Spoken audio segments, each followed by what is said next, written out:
প্রহরী আপসীর নেত্রী বেগম খালেদা জিয়া ভোর ৬টার সময় শাহাদত বরণ করেছেন। ইন্না লিল্লাহি ওয়া ইন্না ইলাইহি রাজিউন।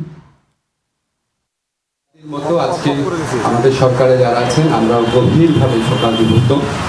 এই শোকের পরিবেশে আজকে বিশেষ আয়োজনে প্রধান উপদেষ্টার সভাপতিত্বে উপদেষ্টা পরিষদের একটা বিশেষ সভা অনুষ্ঠিত হয়েছে। সভার শুরুতে সাবেক প্রধানমন্ত্রী বেগম খালেদা জিয়ার মৃত্যুতে দাঁড়িয়ে এক তার আত্মার মাগফিরাত কামনা করে মোনাজাত করা হয়। মোনাজাত পরিচালনা করেন আমাদের ধর্মমন্ত্রী। সবাই বেগম জিয়ার মৃত্যুতে আগামীকাল থেকে 3 দিনের জন্য রাষ্ট্রীয় শোক প্রস্তাব গৃহীত হয়েছে এবং আগামীকাল সাধারণ ছুটির ঘোষণার সিদ্ধান্ত হয়েছে। সবাই বেগম জিয়ার মৃত্যুতে একটি শোক প্রস্তাব গৃহীত হয়।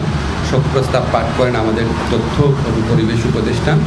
সবাই সিদ্ধান্ত হয় যে বাংলাদেশে যত দূতাবাস আছে পৃথিবীর বিভিন্ন প্রান্তে সেখানে শোক বই খোলা হবে।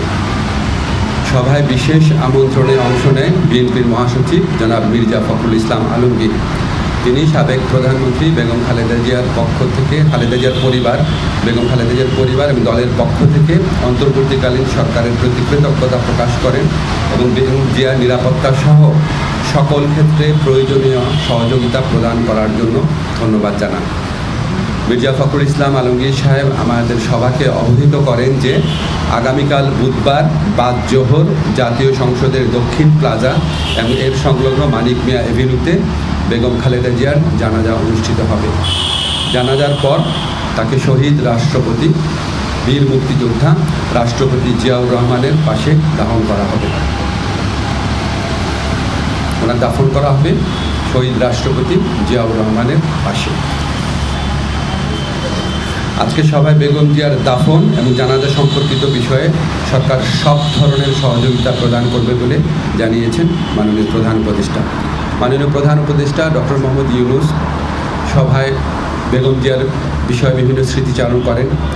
একটা কথা বলতেই হচ্ছে যে উনি আমাদেরকে মনে করিয়ে দেন শেষ যখন দেখা হয়েছিল বেগম জিয়া ওনার সাথে একান্তে অনেকক্ষণ কথা বলেছিল।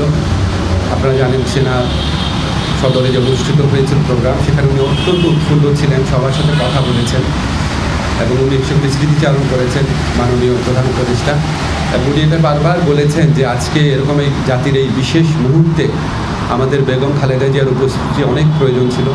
গোটা জাতি ওনার জন্য দোয়া করেছে, আল্লাহর ইচ্ছা উনি চলে গেছেন। কিন্তু বাংলাদেশের ইতিহাসে বাংলাদেশের প্রতিটি মানুষের হৃদয়ে বাংলাদেশের প্রতিটি আত্মমর্যাদাশীল গণতন্ত্রকামী দেশপ্রেমিক মানুষের হৃদয়ে ওনার অবস্থান অক্ষয় অবিনশ্বর হয়ে থাকবে। আমি ব্যক্তিগতভাবে মনে করি বাংলাদেশের ইতিহাসে এত শ্রদ্ধা, এত সম্মান, এত ভালোবাসা নিয়ে এরকম একজন নেত্রীর চলে যাওয়া এটা একটা বিশেষ মুহূর্ত এবং আমরা বাংলাদেশের প্রতিটা মানুষ এই শোকে একত্রিত হয়েছি। একত্রে আমরা আগামীকাল শোক দিবস পালন করব, এরপরে 2 দিন শোক দিবস পালন করব। সবাই আমরা বেগম খালেদা জিয়ার প্রতি যথার্থ সম্মান প্রদর্শনের জন্য ওনার যে জানাজা হবে এবং ওনার যে দাফন কাজ হবে সেটা আমরা অত্যন্ত শৃঙ্খলার সাথে ভাবগাম্ভীর পরিবেশে আমরা আমাদের সবার দায়িত্ববোধ থেকে সুশৃঙ্খলভাবে এই অনুষ্ঠানগুলো আমরা দাফন এবং জানাজার যে কর্মসূচি রয়েছে সেগুলো আমরা পালন করব, এই প্রত্যাশা আমরা ব্যক্ত করছি। ধন্যবাদ। আমরা কয়েকটা কোশ্চেন নিব। মুস্তফা মল্লিক।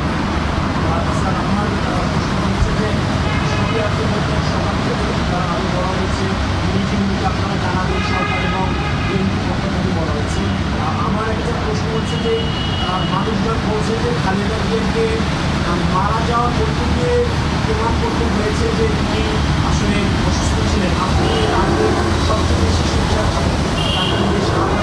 তার শারীরিক অবস্থা এবং এই সরকার আশা করি তাকে আসলে অতি গুরুত্বপূর্ণ ব্যক্তি হিসেবে মনোনয়ন হয়েছে। কিছুটা তো নির্দয় আচরণ হয়েছিল আপনার সঙ্গে। আপনি আগের সময় নির্দয় আচরণের কথা বললেন।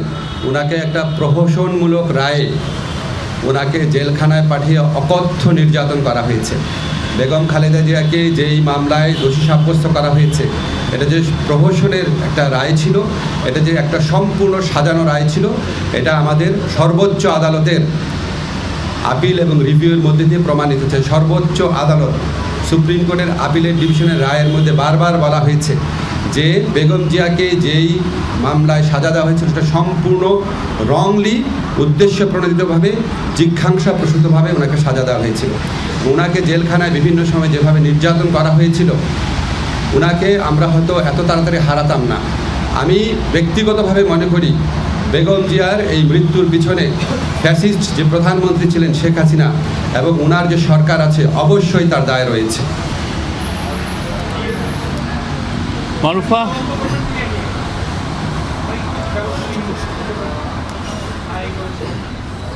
তবে আপনাকে একটা জিনিস আমরা বলি, আমরা আমাদের সরকারের পক্ষ থেকে আপনারা সবাই লক্ষ্য করেছেন আমাদের যা করার ছিল, আমাদের মাননীয় প্রধান উপদেষ্টা প্রফেসর ডক্টর মোহাম্মদ ইউনূস উনি ব্যক্তিগতভাবে সমস্ত সময় খোঁজ খবর রেখেছেন। যা দরকার ছিল, ওনার যদি আবার বিদেশে পাঠানোর মতো অবস্থা থাকতো অবশ্যই আমাদের সরকারের পক্ষ থেকে সর্বাত্মক সহযোগিতা করা হতো। উনি ব্যক্তিগতভাবে এই জিনিসগুলোর খোঁজ খবর নিয়েছেন। আমাদের দুর্ভাগ্য, আমরা হয়তো বেগম খালেদা জিয়াকে বছরখানেক বা বছর দুয়েক আগে যদি আমরা হয়তো পেতাম, হয়তো আমাদের পক্ষে কিছু একটা করা সম্ভব ছিল। আল্লাহর ইচ্ছা উনি চলে গেছেন। তবে আমাদের জন্য সবচেয়ে বড় আনন্দের ব্যাপার হচ্ছে উনিও সারা দেশের মানুষের সম্মান, শ্রদ্ধা এবং ভালোবাসা নিয়ে বিদায় নিয়েছেন। এই সুমি, কোশ্চেন আর কোশ্চেন এনি? ঠিক আছে, আপনারা সবাই ভালো থাকবেন। এই বিষয়ে একটা মিটিং হচ্ছে এখন 12:30টার সময়, কালকের সিকিউরিটি সিচুয়েশন। আমি জাস্ট মাইকেই বলে দিচ্ছি, কালকে মাননীয় প্রধান উপদেষ্টার নির্দেশক্রমে আগামীকাল জানাজা এবং দাফন অনুষ্ঠান সার্বিকভাবে কোঅর্ডিনেশন করার জন্য 12:30টার সময় এখনই আমরা স্বরাষ্ট্র মন্ত্রণালয়ে বসছি। এছাড়াও বিভিন্নভাবে কোঅর্ডিনেট করা হচ্ছে। আমরা চাই এই আগামীকালের যে জানাজা এবং দাফন এটা যেন সুশৃঙ্খলভাবে অনুষ্ঠিত হয়। আপনারা সবাই সহযোগিতা করবেন। আপনারা গণমাধ্যম এই স্বৈরাচারী ফ্যাসিস্ট সরকারের পতনের পর যেভাবে সরকারকে বিভিন্ন কাজে সহযোগিতা করছেন, আমরা সত্যি কৃতজ্ঞ। আগামীকাল ইনশাআল্লাহ আমরা আপনাদের সহযোগিতা পাবো। ধন্যবাদ।